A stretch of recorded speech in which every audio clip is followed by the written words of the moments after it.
لوگوں کی ہاں اس کی عزت ہوتی ہے۔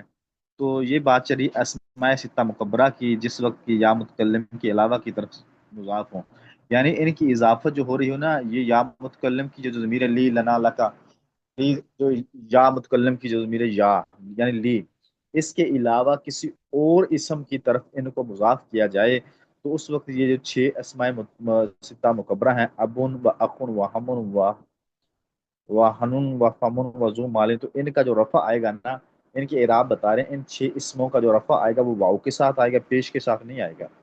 اور جو نصب آئے گا، نصب میں زبر آنی چاہیے تھی لیکن انہوں نے کہا زبر نہیں آئے گی، اس کا جو نصب آئے گا وہ الف کے ساتھ ہوگا۔ اور جو جر آنا چاہیے تھا، جو زیر کے ساتھ آنا چاہیے تھا، وہ زیر کے ساتھ نہیں آئے گا، وہ یا کے ساتھ آئے گا۔ یہ ہمیں ایک جو ہے نا انہوں نے کلی طور پہ ایک قاعدہ کلیہ بتا دیا کہ جب بھی یہ چھ اسماء آئیں گے تو ان کے اعراب جو ہوں گے وہ پیش، زبر اور زیر کے ساتھ نہیں ہوں گے، بلکہ ان کے اعراب اور جو پیش ہوگی وہ واؤ کے ساتھ ہوگی، جو زبر ہوگی وہ الف کے ساتھ ہوگی، اور جو زیر ہوگی وہ یا کے ساتھ ہوگی۔ مثال کے طور پر اب ان کو اگر اس کی جمع، اگر اس کو رفیع حالت لے کر آئیں، جا ابو کا، کہ میرے پاس تیرا باپ آیا، ٹھیک ہے۔ آگے ہے اس کی ورائی تو ابا کا، یہ اس کی زبر والی حالت آگے۔ وہ مررت بھی ابی کا، تو میں تیرے باپ کے پاس سے گزرا، تو یہ اس کی جو ہے نا زیر والی حالت آ گئی۔ تو ہم نے دیکھا اس تینوں مثالوں کے اندر جا ابو کا، ورأیت ابا کا، ومررت بابی کا، یہ تینوں مثالوں کے اندر اس کا جو پیش آئی ہے وہ واو کے ساتھ آئی ہے، اور زبر آئی جو نصب یعنی زبر آنی تھی وہ الف کے ساتھ آئی ہے، جو زیر آنی تھی کسرہ آنا تھا وہ یا کے ساتھ آیا ہے۔ تو جب بھی یہ الفاظ بولے جائیں گے تو ان کا جو ہے نا رفع جو ہوگا واؤ کے ساتھ ہوگا، یعنی پیش واؤ کے ساتھ ہوگی، اور ان کا جو فتح یعنی زبر وہ الف کے ساتھ ہوگی، اور کسرہ یا کے ساتھ ہوگا۔ جیسے ابن، ابون، اخن، اخون سے مراد یہ ہے بھائی ہے، تو حمزہ خا اور آگے واؤ آئے گا اخن، و ہمن، ہم ون، ایسا ہوتا ہے ہم ون، تو یہ جو ہے کہتے ہیں دیور کو، یعنی شوہر کے بھائی کو۔ و ہنن، ہنون، تو یہ ہونا تھا ہنون ہونا تھا، تو اس کو بھی یہاں بھی واؤ کو حذف کر دیا گیا تو ہنن ہو گیا، ٹھیک ہے۔ تو یہ کہتے ہیں شرمگاہ کو۔ فم، فون، فا واؤ، آگے پھر واؤ آنا تھا فون، تو ایک واؤ کو حذف کر دیا گیا اور دوسرا جو واؤ بچا اس کو میم کے اندر تبدیل کر دیا گیا تو فمن ہو گیا۔ یہ قاعدہ آپ پڑھو گے اجوف واوی کے اندر، ٹھیک ہے۔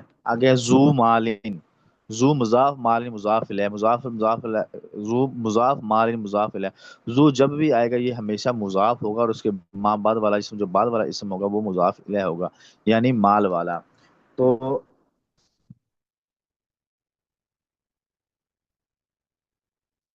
تو جو ہے ان کا رفع واؤ کے ساتھ ہوگا، نصب الف کے ساتھ ہوگا، اور جر یا کے ساتھ ہوگا۔ جیسے جا ابو کا ورأیت ابا کا ومررت بابا کا، ایسے مثال دے دیں، جا اخو کا ورأیت اخا کا ومررت باخی کا، ورأیت ہمو کا ومررت بہما کا، ومررت ہما کا، نہیں، جا ہمو کا ورأیت ہما کا ومررت بہمی کا۔ آگے ایسے ہی آگے جو ہے نا کہ چھ کی چھ مثالیں آپ حضرات بنائیں گے، تو اس میں تو میرا خیال کوئی مشکل بات نہیں ہے، یہ تو بہت آسان ہے۔ تو آپ حضرات پوچھ لیں اس میں کوئی سمجھنے والی بات ایسی ہو، میرا خیال اس کے استاد اندر جی کوئی سمجھنے کس کام بیٹا ان کا ترجمہ ایک دفعہ کر دیں تاکہ ریکارڈنگ میں بھی آ جائے گا۔ بتاؤ۔ یہ جو کہتے ہیں، اب کہتے ہیں باپ کو ابن، اور اخن یہ کہتے ہیں بھائی کو، اور ہمن یہ کہتے ہیں دیور کو، دیور کو یا جیٹھ کو، یعنی خامن کا بھائی چاہے چھوٹا ہو یا بڑا ہو اس کو کہتے ہیں ہمن۔ اور وحنن یہ کہتے ہیں شرمگاہ کو، ٹھیک ہے۔ اور فمن منہ کو کہتے ہیں، اور زو مال کہتے ہیں مال والے کو، جس کو اللہ نے مال دیا ہو، ٹھیک ہے۔ جی استاد جی جزاک اللہ۔ اچھا، حضرت فامون کا کیسے بنے گا؟ جیسے ہم نے کہا نا وہ جا ابو کا، یعنی تمہارے والد آئے، تو منہ کا جملہ کیسے بنے گا؟ جا فمن تو نہیں کہہ سکتے نا، فمو کا نہیں کہہ سکتے کہ تمہارا منہ تو ہے، یہ یہاں تو پر جملہ غلط ہوگا نا، اس کا جملہ کیسے بنائیں گے؟ ہاں، ماشاء اللہ، یہ اچھا سوال ہے، لیکن آپ یہ دیکھیں نا کہ فمون کو آپ ایسے کہیں گے نا کہ آپ اس کو جا نہ لے کر آئیں، کیونکہ منہ تو آتا ہی نہیں ہے، منہ تو آتا ہی نہیں ہے نا، تو آپ جی ایسے جی آپ ایسے کہہ سکتے ہیں کہ کالا فمو کا، کہ آپ کا منہ بولا، یعنی آپ کی زبان بولی، آپ کی زبان نے کہا، کالا فمو کا، ورائیت فما کا، ومررت ورائیت فما کا، وضربت نے، اس کی مثال ایک تو یہ بن گئی کہ کالا فمو کا، کہ آپ کے منہ نے کہا، ورائیت فما کا، اور میں نے آپ کے منہ کو دیکھا،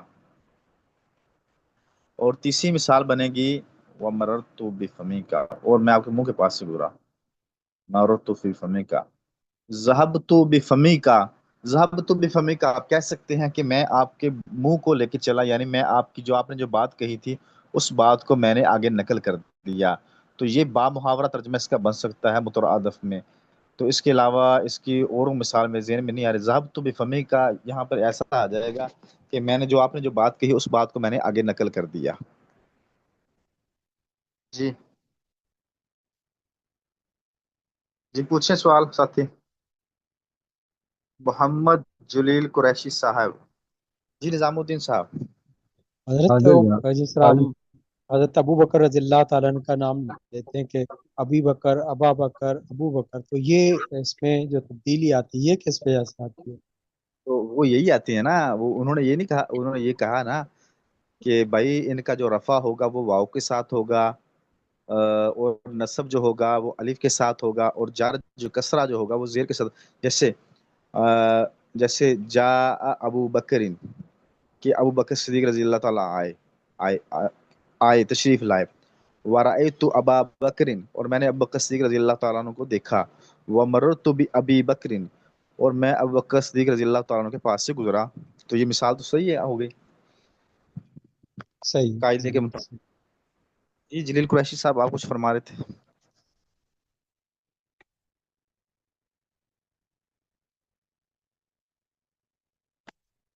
کچھ نہیں ہوتا، ٹھیک ہے، بہترین۔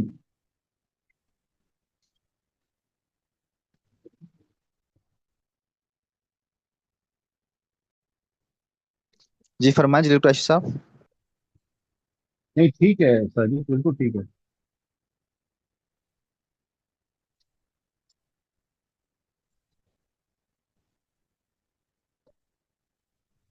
خرم زمان صاحب۔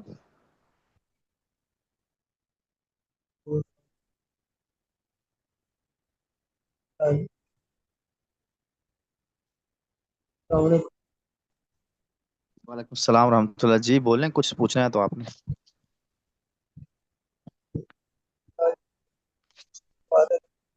سمجھ نہیں صحیح آ کیا سمجھ میں نہیں ہے ہیں؟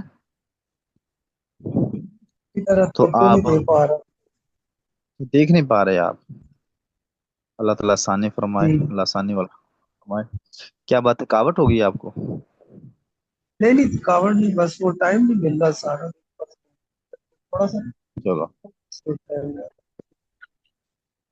چلو، اللہ آسانی فرمائے، اللہ عافیت والا معاملہ دورائی فرمائے جی۔ کر کے ٹائم نہیں۔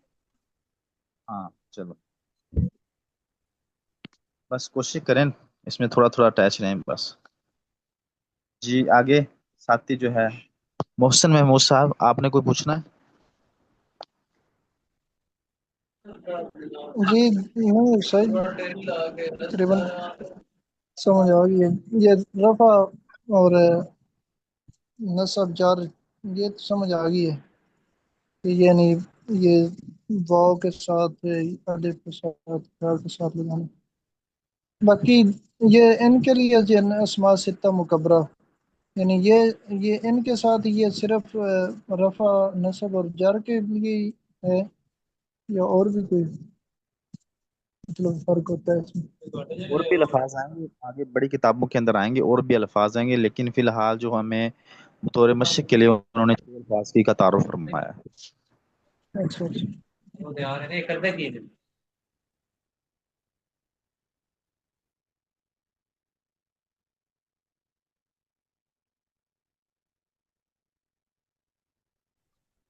جی پوچھیں۔ استاد جی اس میں یہ ہے کہ ایک سوال کہ اس میں یہ کیسے پتا چلے گا کہ کس فعل کے ساتھ جر آئے گی، کس کے ساتھ نصب آئے گا، کس کے ساتھ رفع ہوگا؟ جیسے یہاں پہ تو ہم 3 مثالیں پڑھ رہے ہیں پیچھے سے، جا ورأیت اور ومررت، تو ہاں ویسے تو کیسے پتا چلے گا؟ میں بتاتا ہوں آپ کو نا، جاء فعل ماضی ہے، جاء فعل ماضی ہے، واحد مذکر غائب کا صیغہ ہے، اور رأیتو یہ فعل، یہ بھی فعل ماضی ہے لیکن یہ واحد متکلم فعل ماضی کا صیغہ ہے، ماضی مطلق کا، اور مررتو بھی فعل ماضی ہے اور واحد متکلم کا صیغہ ہے، ٹھیک ہے، جی واحد استاد جی۔ متکلم کا صیغہ، ٹھیک ہے۔ تو ان کی آپ پہچان جب آپ صرف آپ پڑھ رہے ہو تو پہچان ان کی، آپ صرف والے حضرات تو نا ان کی خود پہچان کرنی ہے کہ یہ کون سا فعل بن رہا ہے یہاں پر۔ مثال کے طور پہ میں آپ کو مثال سمجھاتا ہوں۔ ہم نے پڑھا تھا کہ ضمیر مرفوع متصل، انتا انتم انتی، یہ ضمیر مرفوع متصل وہ ضمیر ہوتی ہے جو فعل کے ساتھ ہی ملی ہوئی ہو، جیسے جی رائتو استاد اور مرتو میں دو ضمیر مرفوع متصل ہے، یعنی وہ اس کا فاعل جو ہے وہ فعل کے اندر ہی موجود ہے۔ لیکن آگے ہے جا فعل، یہاں پر قاعدہ یہ نہیں ہے، یہاں پر قاعدہ یہ ہے کہ اس کی جو ضمیر ہوگی، اس کا جو فاعل ہوگا وہ فعل سے ہٹ کر آئے گا، فعل سے الگ علیحدہ آئے گا۔ تو اس وقت ہمیں یہ پتا چل جائے گا، دیکھو بھی یہاں پر جو آنے والا جو لفظ ہے نا جا کے بعد، جا ماضی مطلق واحد مذکر کا صیغہ ہے، اس کے بعد جو بھی اسم آ رہا ہے سمجھو اس کا فاعل بن رہا ہے۔ آگے ہے رائتو تو یا رائتا، مررتا یا مررتو، یا ضربتا یا ضربتی یا ضربتو، یہ ایسے صیغے ہیں ان کا فاعل ان کے اندر موجود ہے۔ تو ہم اب یہ غور کریں گے کہ اس کے بعد جو آنے والا اسم ہے اگر تو اس کے اوپر حرف جر داخل نہیں ہو رہا تو پھر ہم کہیں گے کہ اس کا جو ہے نا رفع، اس کا جو نصب ہے وہ الف کے ساتھ ہے۔ اگر ہم دیکھیں گے کہ اس کے اوپر با یا من یا فی یا الا یا حتی، یہ حروف یا اعلی، یہ حرف جر ان کے اوپر داخل ہو رہے ہیں تو ہم کہیں گے کہ اس کا جو ہے نا کسرہ وہ یا کے ساتھ آئے گا۔ اس کی تھوڑی سی پہچان کرنی ہے، انشاءاللہ مشق کریں گے تو آپ کو اس کی پہچان بھی ہو جائے گی۔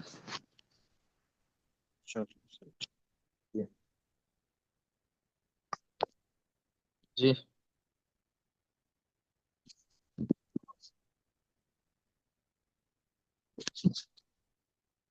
جی پوچھیں ساتھ سوال۔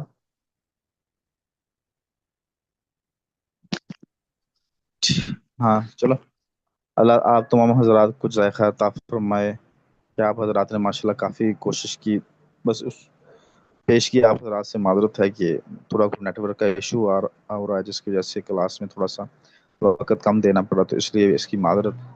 تو آپ حضرات تھوڑی سی محنت کریں، کوشش کریں، انشاءاللہ سمجھ میں آ جائے گی، یہ کتاب مشکل نہیں ہے، تھوڑی سی توجہ مانگتی ہے۔ بار بار میں نے یہ کہا کہ جتنا آپ دوسری کتابوں کو وقت دیتے ہیں صرف اتنا ہی اس کو دے دیں تو انشاءاللہ یہ کتاب آپ کے سمجھ میں آ جائے گی، اور یہ کتاب بہت قیمتی ہے۔ یہ کتاب جس نے حل کر لی وہ بڑی بڑی کتابیں انشاءاللہ حل کر لے گا، تو بڑی بڑی کتابیں ان کے لیے جو ہے نا وہ اس کے لیے آسان ہو جائیں گی۔ یہ کتاب جس نے حل کر لی، تو اللہ تعالی ہم سب کو عمل کی توفیق عطا فرمائے، اور اللہ ہم سب کا خاتمہ بالایمان فرمائے، اور اللہ تعالی ہم سب کا حامی و ناصر ہو۔ جزاکم اللہ خیر، السلام علیکم ورحمۃ اللہ۔ استاد جی وعلیکم السلام ورحمۃ اللہ۔